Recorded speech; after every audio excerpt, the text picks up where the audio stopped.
नमस्कार दोस्तों, आज इस वीडियो में हम बात करेंगे कि सेबी क्या है, सेबी में शिकायत कैसे की जा सकती है और जो कंपनियां होती है वो सेबी से क्यों डरती है।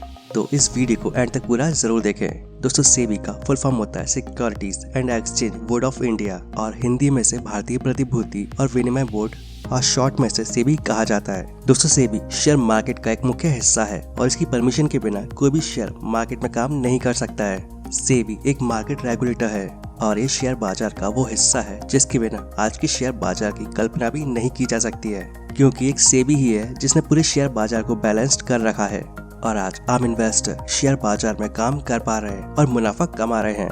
दोस्तों, सेबी की स्थापना 12 अप्रैल 1992 में securities and exchange board of India act के तहत की गई थी और सेबी का मुख्यालय दिल्ली में स्थित है। जैसा कि मैंने अभी आपको बताया कि सेबी एक अथॉरिटी है जो कि स्टॉक एक्सचेंज को रेगुलेट करती है और ऐसे ही स्टॉक ब्रोकर होते हैं जो कि फुल सर्विस ब्रोकर या डिस्काउंट ब्रोकर हो सकते हैं। और ऐसे ही एक फुल सर्विस ब्रोकर के बारे में मैं आपको बताना चाहता हूं जिसका नाम है एंजल ब्रोकिंग।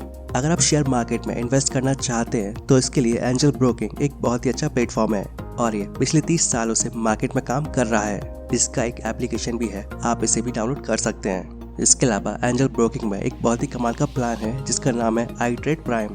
अगर इस प्लान की बात करें तो यहाँ पर इक्विटी डिलीवरी पर कोई चार्ज नहीं लिया जाता है, मतलब इक्विटी डिलीवरी का चार्ज 0 है। और अगर बात की जाए इंट्राडे की, FNO की या करेंसी की तो आपसे यहाँ पर ऑर्डर सिर्फ 20 रुपए चार्ज लिया जाएगा। यानी कि iTrade प्राइम प्लान बहुत ही कमाल का प्लान है। तो आज ही इन्वेस्टमेंट स्टार्ट करें एंजल ब्रोकिंग के साथ। लिंक आपको नीचे डिस्क्रिप्शन में मिल जाएगा। तो अब वापस आते हैं अपने टॉपिक पर। दोस्तों, पहले जब शेयर बाजार में सेबी नहीं थी और ना ही सेबी जैसी कोई संस्था थी जो कि शेयर बाजार की निगरानी रख सके, तो उस समय ब्रोकर और कंपनियों की मनमानी चलती थी और आम इन्वेस्टर उनसे और उनके ब्रोकर से बहुत परेशान रहता था, क्योंकि उस समय कोई भी ऐसी संस्था नहीं थी जो कि इन पर निगरानी रख सके।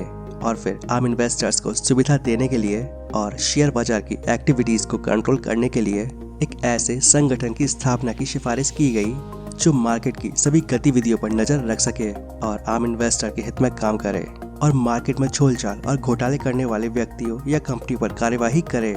इसके बाद सेबी की स्थापना की गई और तब से लेकर अभी तक सेबी ही शेयर बाजार को रेगुलेट करती है। दोस्तों, सेबी एक मार्केट रेगुलेटर है और सेबी का काम स्टॉक या सिक्योरिटीज खरीदने वाले पार्टिसिपेंट्स और स्टॉक या सिक्योरिटीज इशू करने वाली कंपनियों और मार्केट में शामिल ब्रोकर, बैंक और अन्य संस्थाओं पर निगरानी और नियंत्रण रखना है। सेबी का काम है शेयर बाजार के कानून और नियम बनाना और कानूनी संशोधन करना, साथ ही स्टॉक ब्रोकर, एजेंट, मैनेजर इन सब के काम का रेगुलेशन करना। दोस्तों, शेयर बाजार में काम करने वाली कंपनियां और संस्थाएं ये सभी सेबी के बनाए गए कानूनों का पालन करती हैं और सेबी इन सब को रेगुलेट करती है। सेबी का मुख्य काम है शेयर बाजार में ट्रांसपेरेंसी लाना और इन्वेस्टर्स को जागरूक रखना, क्योंकि मार्केट में कई तरह के घोटाले हुए हैं जिनसे इन्वेस्टर्स को परेशानी तो हुई, साथ ही साथ इन्वेस्टर मार्केट से दूर होता चला गया। लेकिन जब से सेबी की स्थापना हुई है तब से लेकर अब तक मार्केट में आम इन्वेस्टर की संख्या बढ़ी है। दोस्तों, सेबी शेयर बाजार और उनसे जुड़ी हर संस्था पर नियंत्रण रखती है, जैसे कि डिपॉजिटरीज। ये वो संस्थाएं होती हैं जो सभी छोटी और बड़ी संस्थाओं को अलग अलग अकाउंट खोलने की सुविधा देती हैं, जैसे कि NSDL और CDSL। Number 2, depository participant. ये वो पार्टिसिपेंट होते हैं जो डिमेट अकाउंट जैसे खाते खोलने की सुविधा देते हैं, जैसे कि angel broking. Number 3, credit rating agency. दोस्तों, ये वो एजेंसी होती हैं जो लोन लेने की क्षमता का आकलन करती है, जैसे कि ICRA और care. Number 4, broker and sub broker. दोस्तों, ये लोगों के लिए स्टॉक एक्सचेंज से शेयर खरीदने और बेचने का काम करते हैं और सेबी इन सब पर निगरानी रखती है। Number 5, merchant banker. दोस्तों, इनका काम होता है कंपनियों को IPO लोन लेने में मदद करना और इनका काम भी सेबी की निगरानी में होता है। मर्चेंट बैंकर जैसे कि एक्सिस बैंक और ICICI bank. Number 6, debentures trustees.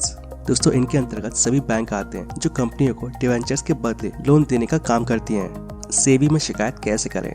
दोस्तों, कई बार कुछ संस्था या व्यक्ति सेबी की नजरों से बचकर अगर आपके साथ धोखाधड़ी करता है या आपकी किसी शिकायत पर कोई कंपनी कार्यवाही नहीं करती है तो आप इनकी शिकायत सेबी से कर सकते हैं। सेबी में शिकायत करते ही सेबी उन कंपनियों और लोगों के खिलाफ कार्यवाही करेगी और साथ ही आपकी पूरी मदद करेगी, क्योंकि सेबी का काम है आम इन्वेस्टर को सुविधा प्रदान करना और इन्वेस्टर्स के साथ हो रही धोखाधड़ी को रोकना, क्योंकि इन्वेस्टर ही एक जरिया है शेयर बाजार को चलाने का। सेबी में शिकायत करने के लिए आप www.sebi.gov.in या www.scores.gov.in पर जाकर आप अपनी बेसिक जानकारी भरकर कंप्लेंट दर्ज करा सकते हैं। आपकी शिकायत दर्ज होने के बाद सेबी अपना काम शुरू कर देगा और जो इसका जिम्मेदार है सेबी उसके पास शिकायत भेजता है और सेबी के नियम अनुसार हर एक कंपनी को उसका जवाब देना पड़ता है। तो कुछ इस तरह से इन्वेस्टर की समस्या को हल किया जाता है। तो अब आपको समझ आ गया होगा कि सेबी क्या है और ये क्या काम करती है। और अगर आप भी शेयर मार्केट में इन्वेस्ट करने के बारे में सोच रहे हैं तो आपको एंजल ब्रोकिंग का iTrade प्राइम प्लान जरूर से ट्राई करना चाहिए और जिसका लिंक आपको नीचे डिस्क्रिप्शन में मिल जाएगा। तो उम्मीद करता हूँ आपको वीडियो पसंद आया होगा। वीडियो अच्छा लगे तो वीडियो को प्लीज लाइक एंड शेयर जरूर करें। ऐसी इंटरेस्टिंग वीडियोस आगे भी देखने के लिए इस चैनल को सब्सक्राइब कर लें और अगर आपके कोई सवाल या सुझाव है तो नीचे कमेंट बॉक्स में कमेंट करके बताएं। And thanks for watching.